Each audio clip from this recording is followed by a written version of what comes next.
रोज बैठो, 10 दिन मिल जाएगी। प्रशासन भी यहाँ तो लखनऊ तो सरकार भी 10 दिन में, 11वां दिन नहीं। और जब लगेगा भाई नहीं मान रहे हैं तो फिर जानवर भी उठा लेंगे घर से। अपनी गाय भैंस है गाँवों में बहुत हमारे यहाँ। भाई डीएम का काम है रोटी खिलाना, तो क्यों भाई मजदूर तो हम हैं ही भाई, वैसे भी मिट्टी पर रहना, वैसे मिट्टी पर रहना है। मैं आज ये घोषणा करता हूं कि जो राष्ट्रीय अध्यक्ष जी ने घोषणा की है आंदोलन की, शांतिपूर्वक आंदोलन की जो घोषणा की है, फिर भी पुलिस नहीं मानेगी और वो बंद करती है तो उसमें निःशुल्क पैरवी वकालत की जाएगी और उनके घर पे खाद्य सामग्री भी पहुंचाने का काम हमारे द्वारा किया जाएगा। ये जहाँ शक्ति का निर्माण होता है, ताकत का निर्माण होता है, कि अगर उस ताकत को सही तरीके से ढाल दिया जाए तो बलात्कारी बहुत दूर दूर तक भाग जाएंगे। वहां माइक के माध्यम से यह कह दिया जाता है कि राजनीतिक बात नहीं की जाएगी।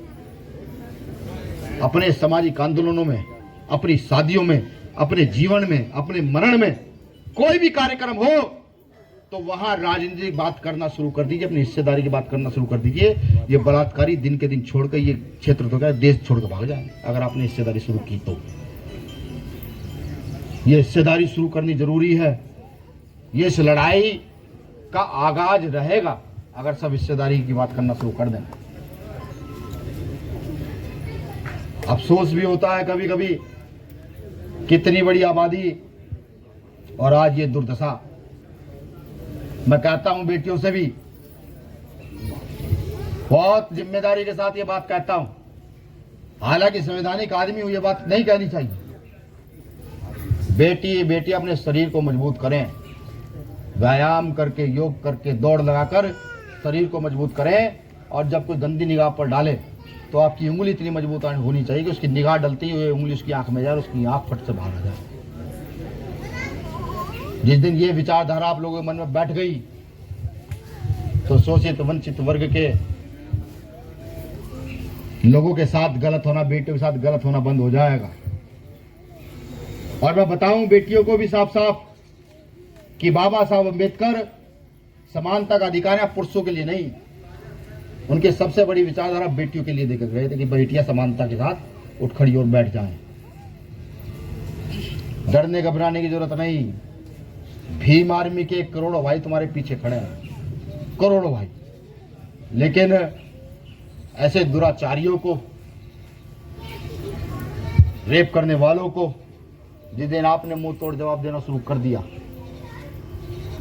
तो समझिए एक घटना पूरे देश के व्यवस्था को हिलाकर रख देगी। एक बेटे की हिम्मत पूरे देश की व्यवस्था को चैलेंज कर देगी, पूरे देश में गलत काम करने वाले लोगों को चैलेंज कर देगी। तो मुझे आशा नहीं, पूरी उम्मीद है कि मेरी इस दुख भरी व्यथा को आपने सुना होगा, क्योंकि हर रोज 2 से 4 केस पूरे देश में रेप के आते हैं। हर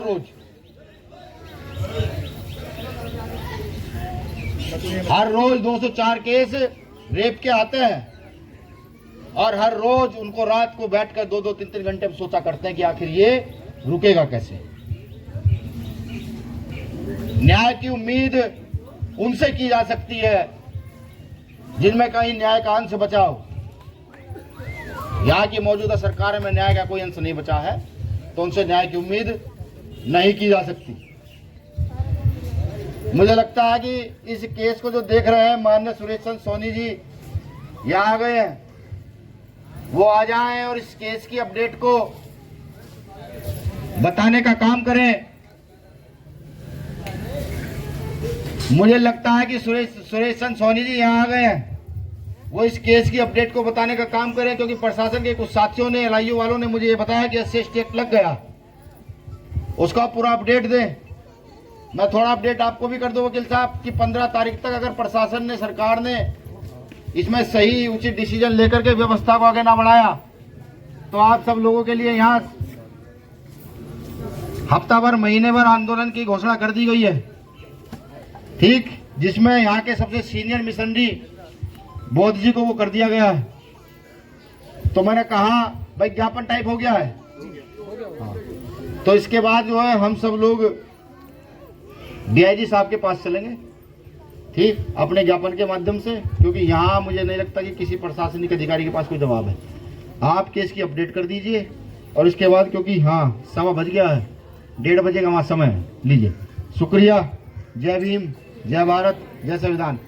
एक बात मुझे और हाथ खड़े करके बता दीजिए, जिसको आंदोलन से डर लगता हो वो भी हाथ खड़ा कर ले बेफिक्र होकर, कोई डरने की बात नहीं है।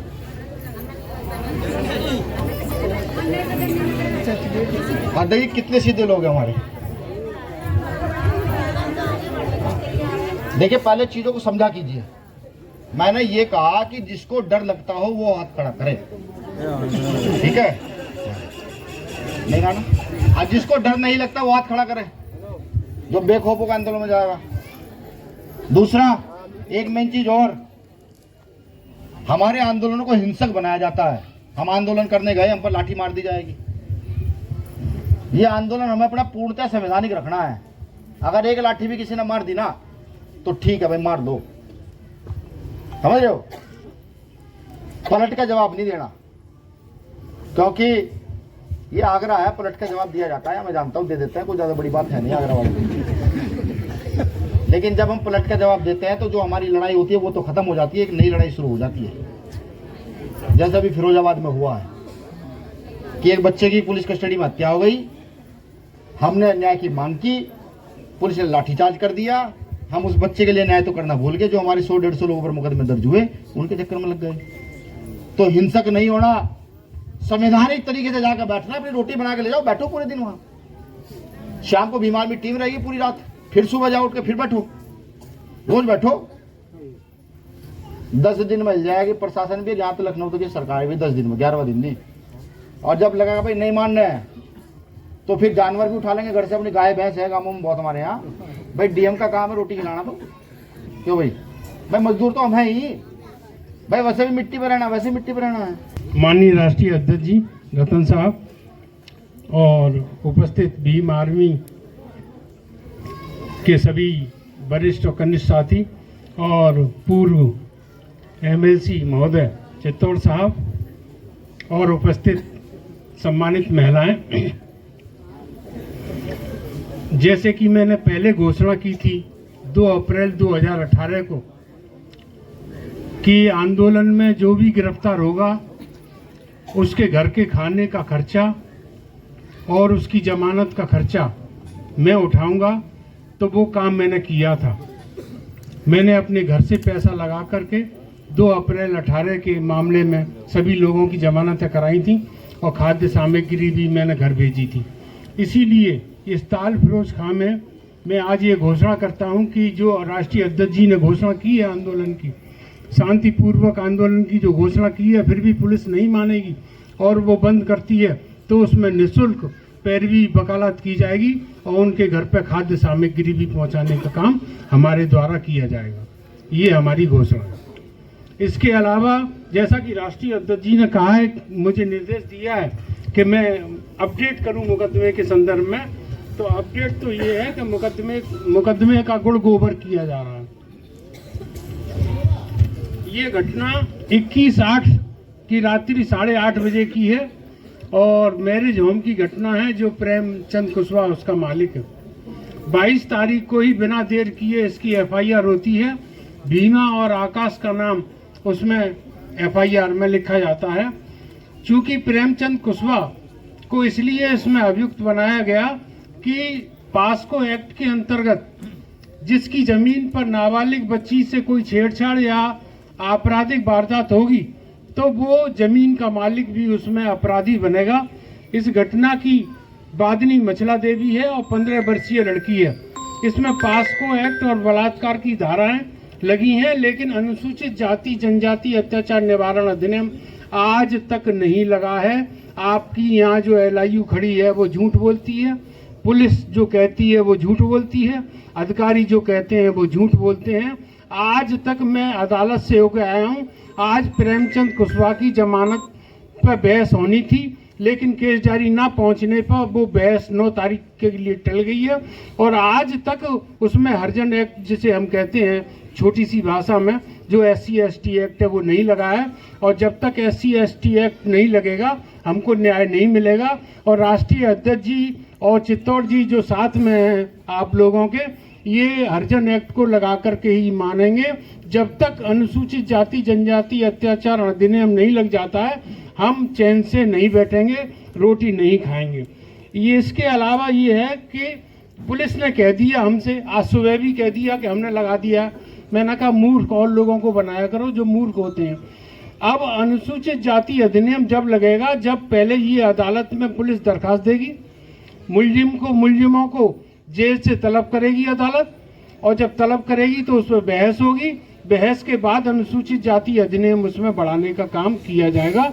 मैं माननीय राष्ट्रीय अध्यक्ष जी के निर्देशों का अक्षर से पालन करूंगा और चित्तौड़ जी के कंधे से कंधा मिला के मैं काम करूंगा। जय भीम, जय भारत। जय भीम। हमारे बीच में आए हमारे आदरणीय राष्ट्रीय अध्यक्ष भीम आर्मी बड़े भाई विनय रतन सिंह जी को मैं जय भीम करता हूं, और यहाँ बैठे मेरे सभी बुजुर्ग, माताएं, बहनें, युवा साथी, उन सभी को जय भीम। साथियों, इस दुख की घड़ी में आदरणीय राष्ट्रीय अध्यक्ष जी और ये समाज के संगठन के जो लोग आए हुए हैं, इस बेटी को न्याय संज्ञान में आया। हमने अपनी टीमों को एक्टिवेट किया और टीमों को लेकर के सदर थाने पहुंचे। पहले पुलिस प्रशासन से उसकी जानकारी ली। जब पुलिस प्रशासन वहाँ पे हमें बहकाने का काम कर रहा था, HSO साहब थे नहीं और मैडम थी नहीं, तो फिर हमने सीधा अध्यक्ष जी आपको भी मैं अवगत कराना चाह रहा हूँ कि हमारी ये जो टीम थी सबसे पहले यहाँ आई थाने के बाद।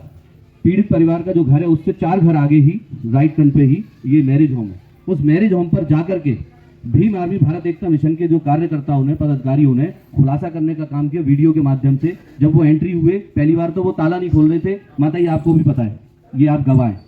ताला खुलवाया क्योंकि हमने उनसे कहा अगर आपने ताला नहीं खोला तो आज हम तोड़ेंगे। इसके लिए कोई भी कानूनी धारा लगेगी वो हम झेलने को तैयार है, पर आज ये ताला टूट के रहेगा। ताला तोड़वा करके उसके अंदर घुस करके हमने देखा वहाँ शराब की बोतलें पड़ी हुई थी, वो भी हमने वीडियो के माध्यम से कैप्चर की। उसमें काई के निशान थे क्योंकि वो कच्चा है, तो उसमें भागने के पैरों के निशान हमने कैप्चर किए। फिर थोड़ी सी दूर पे जाके लेफ्ट हैंड पे एक 3x6 का एक उन्होंने गड्ढा, और साथ ही साथ वहाँ फावड़ा भी मौजूद था जो कल वो खोदा गया था 1 दिन पहले, कि अगर ये बच्ची अगर हमारी शक्लें देख लेती है, कोई वारदात होती है तो हम इस बच्ची को यहीं दफना सके। फिर थोड़ी दूरी पर हम गए तो एक पक्का हॉल था। उस हॉल के अंदर उसकी चप्पलें भी छूटी हुई थी। माता, ये गलत तो नहीं कह रहा मैं, ये सभी लोग आप जानते हैं। चप्पलें छोड़ करके वो जो आरोपी था वो मैरिज होम के पीछे वाली साइड भागा। तो मैं शुक्रगुजार हूं, हमारी एक बहन रहती है पीछे किन्नर समाज से, उनके कैमरे में वो कैप्चर हो गया। रात 11:33 की ये घटना है। वो कूद के भागते हुए वो कैप्चर हुआ। उस वीडियो को भी हम बना करके लेके आए, उनसे रिक्वेस्ट की, और उस पूरे खुलासे को हमने जब सोशल मीडिया पे, अखबारों में, मीडिया पे दिया, और पुलिस प्रशासन के आला अधिकारी जब तक वहां नहीं पहुंचे थे, तो थाना अध्यक्ष आए। जब हम वहां से जाने को हुए तो हमसे बोलते हैं, भाई आपने क्या CID की ट्रेनिंग कर रखी है कि आप मतलब हमारे लिए कोई काम छोड़ोगे कि नहीं? मैंने कि हमें बिल्कुल भी विश्वास नहीं है कि हमारे साथ में इंसाफ किया जाएगा, इसलिए हम उस कार्य को कर रहे हैं। हमारी टीम ने पूरे खुलासे किए, उनको दिया, वीडियो तक उनको प्रोवाइड कराई कि देखिए ये घटना है। तो उन्होंने जो FIR की वो पॉस्को भी लगाई उन्होंने। SC/ST एक्ट ना लगा करके उन्होंने अभी मुझे परसों के दिन बताया है कि 3 तारीख को हमने SC/ST एक्ट लगा दिया। मैडम को हमने उसकी रिपोर्ट भी हाजिर कर दी है, जो ACP मैडम है सुकन्या शर्मा जी। तो आप लोगों को ये बताना चाहता हूं कि इसमें जो एक आरोपी जो पुलिस प्रशासन की तरफ से छूटा हुआ है, तो उसके लिए हम आज उसके लिए भी वहां पे कार्रवाई कराने का काम करेंगे। हमारे एडवोकेट साहब आ रहे हैं। और दूसरे नंबर आपको एक बात और बता दूं, एक आकाश और संदीप, एक नाम नोट कर लीजिएगा, आकाश और संदीप।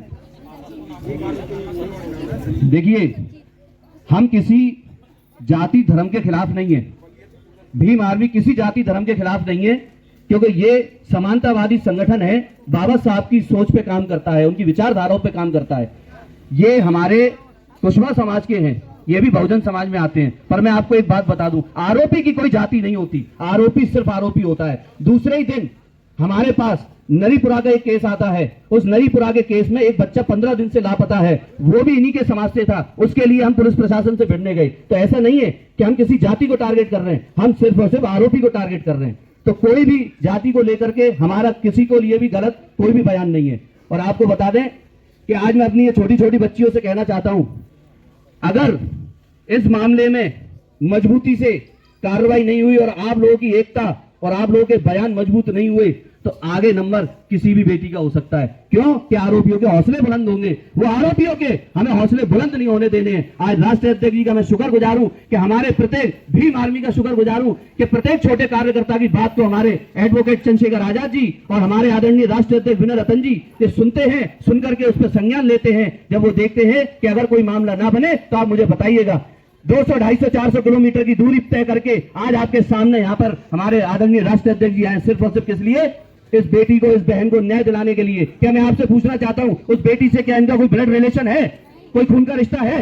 ये समाज की बात है, समाज की पीड़ा है, इसलिए समाज में आदरणीय राष्ट्रीय अध्यक्ष जी चल करके आए। और पुलिस प्रशासन का एक चीज देखिए कि अभी तक 3-4 दिन से पुलिस प्रशासन हमारे पीछे लगा हुआ था कि वो 3 दिन से राष्ट्रीय अध्यक्ष जी पोस्टें चल रही थी कि आदरणीय राष्ट्रीय अध्यक्ष जी आगरा आगमन पे हैं और पीड़ित परिवार से मिलेंगे। पुलिस प्रशासन के फोन आते हैं, LIU के फोन आते हैं, आला अधिकारियों को यहाँ बुलाने में असमर्थ है। तो क्या किया जाएगा? यानी कहीं ना कहीं पुलिस प्रशासन आपके साथ न्याय नहीं करता है। ये सत्ताधारी पार्टियों के साथ में न्याय करता है। अगर किसी का कुत्ता खो जाए सत्ताधारी विधायक सांसद का, तो 24 घंटे नहीं 12 घंटे में ढूंढ के ला देंगे। एक आरोपी को उनको ढूंढने में आज 15 दिन से ज्यादा हो गए, पर आज तक एक आरोपी को ढूंढ के नहीं लाए। ये कहता हूं कि आप सब बच्चियों से हाथ जोड़ के निवेदन करता हूं, भीम आर्मी पाठशाला भी चलाती है, शिक्षित बनिए। जब तक आप शिक्षित नहीं बनोगे, अपने हक और अधिकारों को नहीं जानोगे, और जब तक हक अधिकारों को नहीं जानोगे, जब तक आप अपनी बात नहीं रख पाओगे, अपने अधिकार छीन नहीं पाओगे, बात नहीं कर पाओगे। तो आप सभी से मैं निवेदन करता हूं कि आदरणीय राष्ट्रीय अध्यक्ष जी हमारे बीच में, हमारे प्रदेश के अध्यक्ष आजाद समाज पार्टी आदरणीय बाबूजी सुनील कुमार चित्तौड़ जी भी आ चुके हैं। इन सबका मैं सम्मान करता हूं और अपना बाकी समय मैं अपने आदरणीय राष्ट्रीय अध्यक्ष विनय रतन सिंह जी को देना चाहूंगा। जय भीम।